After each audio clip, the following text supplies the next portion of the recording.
Hello po mga kabayan, kamusta po kayo? Sana po nasa maayos po kayong kalagayan. At muli po magsama-sama po tayo magkomentuhan dito po sa Tambayang Makabayan. Mag-umpisa na po tayo. Komentuhan po natin ito pong banat at talagang real talk. Ito pong sinabi po ni retired Brigadier General Orlando De Leon dahil po sa nangyayari po ngayon sa ating bansa na malawak ang korupsyon na at malawak ang pagbaha. Sanhi ng flood control ghost project scandal. At dito po ay muling binanatan po ni General De Leon. Ito pong tinatawag na si Mr. Bendalo. Maleta Gang di umano at alias Iris Sylvester, mga kababayan, at tinatawag din pong Mangkanor.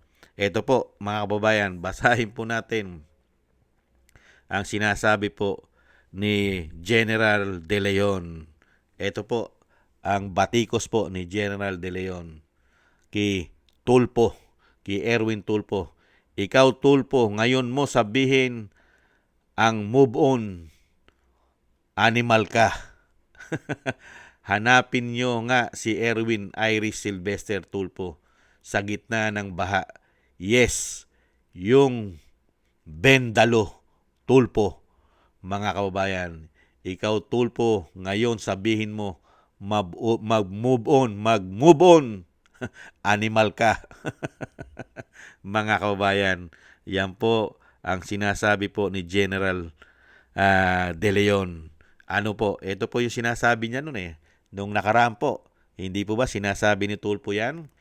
At tinatawag din daw pong maletagang, iikot na lang ba ang mundo natin sa flood control? Can't we move forward?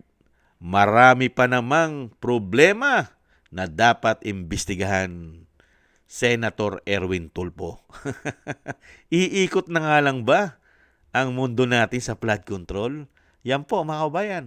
Lubog. Kaya nga pati impeachment. Mga kababayan, di po ba ang impeachment canceled? Kasi nga po lubog sa baha. Ang Metro Manila, ang Quezon City, lubog sa baha. Kaya pati po ang impeachment ay nakansila. Hindi po ba? Ito po mga kababayan. Ito po ang mga ipinagmamalaki ni Tulpo, mga kababayan. Ito po. At yan po ang nakikita po natin ngayon. Ang sinasabi niya mag-move on. Kayo ho ba ay nagulat? Huwag natin pakialaman yung flood control na yan. Leave it to the figures. Ngayon, kung meron kayong mga pork barrel dyan, i-donate nyo na lahat sa DPWH. Huwag natin pakialaman yung flood control na yan. Leave it to the figures. Ngayon, kung meron kayong mga pork barrel dyan, i-donate nyo na lahat sa DPWH. Huwag natin pakialaman Ako, yung mga flood bayan. control na yan. Huwag daw po natin pakialaman at ibigay daw po lahat sa DPWH kung meron daw po kayo mga port barrel, mga kababayan. Bakit kaya hindi po ibigay ni Erwin Tulpo sa DPWH ang lahat ng mga ninakaw niya? Di umano. Ito pa po mga kababayan. Ano ulit yung solusyon ng Senate Secretary?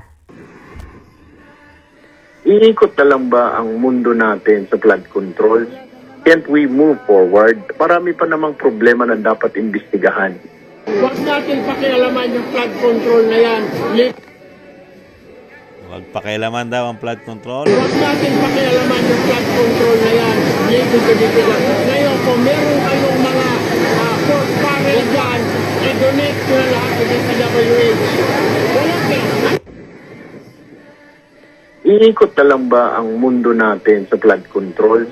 Can't we move forward? Marami pa namang problema na dapat imbestigahan. Huwag natin pakialaman yung flood control na Yan yan. po mga kababayan, si Tulpo na iwas po imbestigahan ng flood control.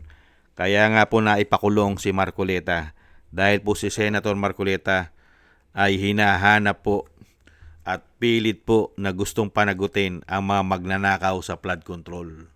Hindi po ba? Pero ngayon, dadali na lang po tayo sa mag-move on. Ngayon niya sabihin na mag-move on sa flood control. Wala nga flood control Hindi po ba? Binabaha Kaya nga sinasabi po ni General De Leon, yan, ikaw tulpo. Ngayon mo sabihin na mag-move on ng mga Pilipino. Animal ka. Di umano. Mga kababayan, hanapin nyo nga si Erwin Tulpo alias Irish Sylvester. Mga kababayan, yan po ang banat kay Tulpo ni General De Leon. Binanatan po siya ni General De Leon. Kasi hanggat nilulubog po tayo sa baha, mga kababayan, hindi mo makakalimutan ang ginawa pong sindikatong korupsyon ng Flood Control Ghost Project. Trilyon ang binadget po nila, daan-daang bilyon ang inispread nila at hinawakan po ng mga politiko, mga insertion allocables at mga male-maleta na isilid ang pondo ni Juan de la Cruz. At isa po yata si Tulpo, mga kababayan, ang nakinabang yata dahil pinangalanan po yan na mga ex-marine, ex-soldiers, ex-bodyguard ni Saldico na nagkamal ng isang damukal na salapi, maleta. At siyempre nung panahon na siya ay congressman pa o party list representative, yung ACT-CIA, ay napagkikita po natin ang tao na yan na hindi nawawala sa likod ni tambaluslos na tinatawag na Vice President. Saganang-sagana sila sa ayuda. Kung hindi dahil kay Speaker, hindi babahan ng ayuda. Hindi po ba? At ang pinakamasakit, ang naayudahan, sila pala. Di umano. Yan po mga kababayan, ang sinasabi at batikos ni General De Leon. Kailangan pong mag-move on. Ayan po, ngayon mo sabihin, Tulpo, na mag-move on ang taong bayan, mag-move on sa baha, mga kababayan. At kami umaasa na isang araw at isang pagkakataon na bigyan muli tayo ng isang maglilingkod na manggagaling sa Mindanao. Baka sakali, pagkalooban tayo sa awat tulong ng may kapal, na isa na naman Duterte ang maglingkod, baka makakita na rin po tayo ng mga tulpo na nakakulong. Katulad po ngayon nila Jinggoy.